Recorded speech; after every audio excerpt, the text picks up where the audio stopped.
Aqui é a professora Gláucia Almeida e nós vamos começar hoje mais uma viagem pela história. E hoje nós vamos viajar mesmo. Eu estou, olha que lindo, ele está sendo restaurado. Eu estou no Forte de São José de Ponta Grossa, no litoral norte de Florianópolis. E eu estou fazendo aqui algumas imagens para nós começarmos o nosso vídeo. Então nós já estudamos nas nossas aulas que era comum para os portugueses fazerem os fortes, né? Então a professora já começou a aula falando um pouquinho sobre isso. Esses fortes eram proteções militares que os portugueses faziam em território deles, na América Portuguesa, porque a gente viu que o Tratado de Tordesilhas não era respeitado.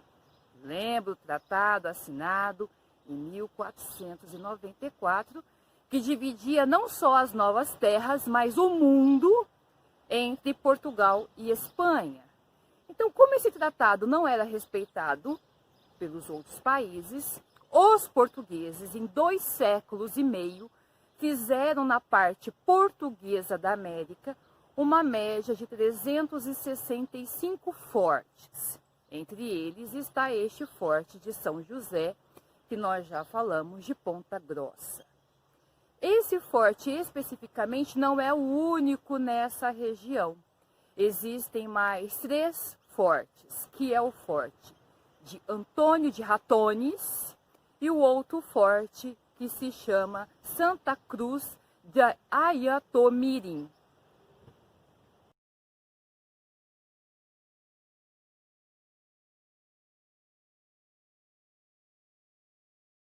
De São José de Ponta Grossa, que a gente já disse que está em restauração, desde 1938 ele é patrimônio nacional e artístico. E ele é gerido, como os outros 2 fortes que a professora já disse que tem na região, pela Universidade Federal de Santa Catarina. E esse forte tem uma importância histórica para essa região e também para o Brasil. Quando é possível entrar para fazer a visitação, dá para a gente perceber, como eu já vim aqui em outro momento, e creio eu convido a vocês, se um dia puderem vir, vale muito a pena. Tem alguns locais aqui dentro. Todo o forte, como a gente já viu, era protegido, circundado por, neste caso, a maioria das vezes, por muralhas grossas de pedra. Ali dentro, a construção é feita em 2 pavimentos, aonde ficava a casa do comandante, também a capela de São José, por isso São José da Ponta Grossa. Tem ali também 2 locais aonde existem os canhões que ficavam apontados para este canal, que era essa a função, proteger esse canal que está aqui logo atrás, né? E aí entra uma informação que para mim é extremamente importante e deve ser importante para vocês também, quando a gente for estudar sobre essas fortificações. Aqui um exemplo, mas seguia mais ou menos essa mesma regra para todas as outras fortificações que foram construídas por Portugal. Os registros históricos dizem que este forte, especificamente São José de Ponta Grossa, começou a ser construído em 1740. Os outros 2 que eu já citei também foi mais ou menos na mesma época. E ele vai ficar pronto em 1765, quando chega as últimas peças, no caso da artilharia, que eram os canhões. Toda essa parte de pedra era construída aqui.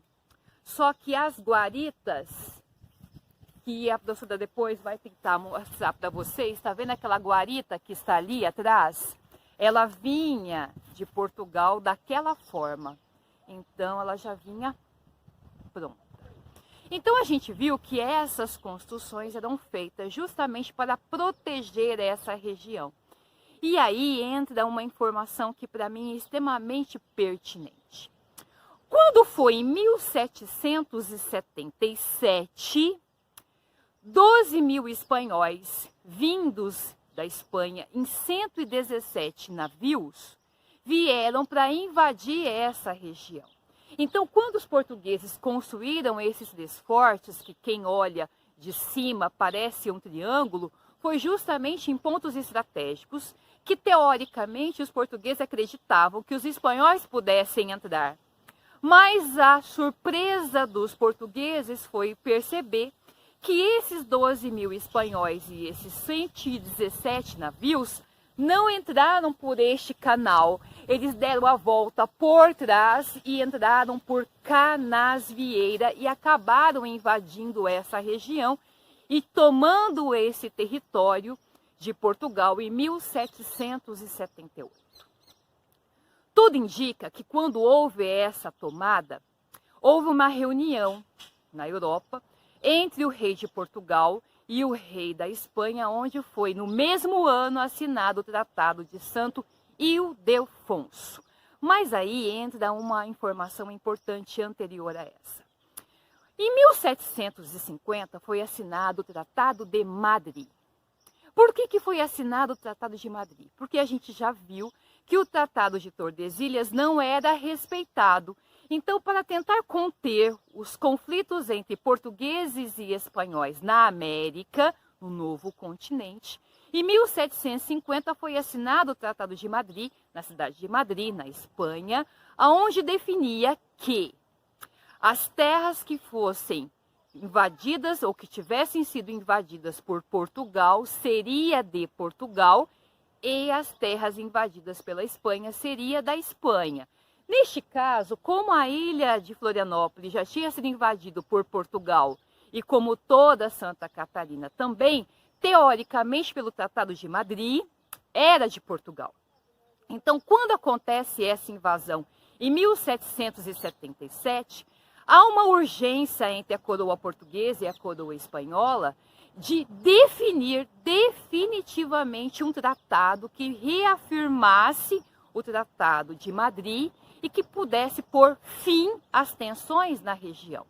Tanto é que depois da assinatura desse Tratado de Santo Ildefonso, em 1778, essa região, como toda a região de Santa Catarina, até a região onde hoje é o Uruguai, que anteriormente era a colônia de Sacramento, foi devolvido a Portugal.